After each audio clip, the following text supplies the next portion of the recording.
So many veterans tell us that service dogs have helped in ways that medicine and therapy have not. But the current VA regulation only approves service dogs for wounded warriors with physical injuries that limit their mobility. But that may be changing. What did you have to do in Iraq that really was so traumatizing? Taking somebody's life. Stephen Serro believes a service dog would ease his torment. Do you think having a service dog would have prevented you from attempting suicide? Honestly, I think so. I don't go to malls. I don't go any place that really is going to have a lot of people I don't know. Randy Short is convinced a service dog would get him out of the house. He only leaves for medical appointments. It's so easy to see those guys who sacrificed limbs as being deserving, and they are absolutely deserving. But when you see somebody like me, who I look and I kind of function normally, it doesn't seem to be an issue. It's greater than love. He's family. Michael Carasquillo credits his service dog, Ojai, with changing his life. The two have only been together for 1 year. I've seen more improvement in myself, in my relationship with others, with the world in general, has significantly changed in this last year that we've been together. 3 combat veterans. One qualifies for a service dog because of his physical injuries. The other 2 do not. The VA regulation requires a veteran's injuries to be so severe they limit his ability to get around. But that rule may be changing. I've seen it myself, and I've seen the impact that these dogs can have on veterans, and so I'm a believer. With roughly 20 veterans committing suicide every single day, the VA secretary says there's no time to wait for scientific data, evidence to prove service dogs help in visible injuries. I don't want to wait until the research there. If there's something that can help our veterans, we want to be pursuing it.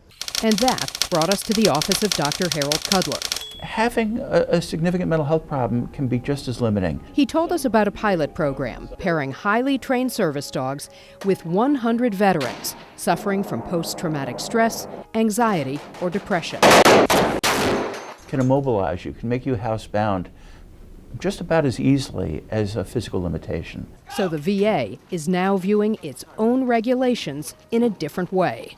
The VA is now looking at mental illness as a potential mobility issue. Exactly. That's a big leap. For a lot of people, it is. So far, the VA has approved 11 veterans for the program. There are 57 applications under review. The biggest limiting factor is the supply of trained dogs. It takes a long time to train these service dogs. You literally have to grow them, and then you have to train them. So you essentially need 100 highly trained dogs. Yes. To partner with veterans. Yep. As soon as possible. Exactly, exactly. Why do you feel so strongly that a service dog would help you? Not a single bit of judgment. They love you no matter what you've done. So this program gives you hope? Yes.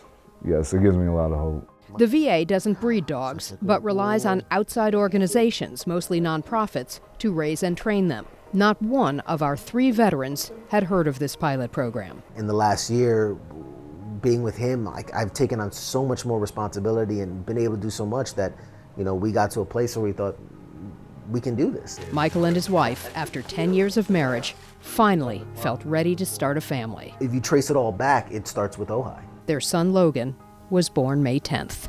Veterans with post-traumatic stress, depression, or anxiety can apply to be part of this pilot project if they receive care from the VA.